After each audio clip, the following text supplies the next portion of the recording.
Bon voilà, je vous montre au détour d'un chemin un très joli petit ruisseau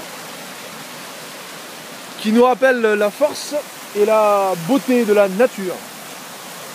Bon, alors en arrivant sur ce petit pont et à ce petit passage, j'étais en train de réfléchir aux grands esprits de ce monde. À l'instar de Bouddha, Gandhi, l'abbé Pierre et autres grands esprits. Et je me disais, ça c'est marrant parce que des grands esprits, il n'y en a pas beaucoup, alors que pourtant il y a de la place.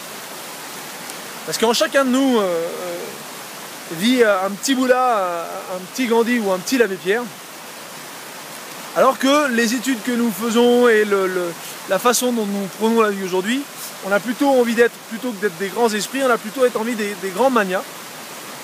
Et quand j'entends mania, c'est dans l'esprit de Bernanke, le président de la Fed, et ses amis et consorts du monde de la finance.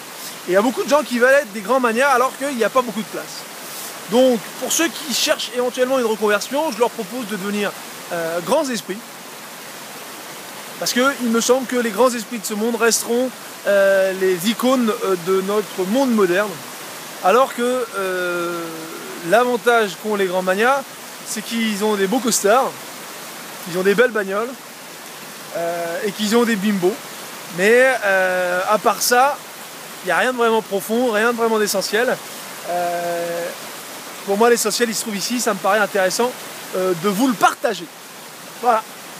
Allez, bise. Et puis, ceux qui ont la vocation de devenir grands esprits, lancez-vous. Allez, ciao.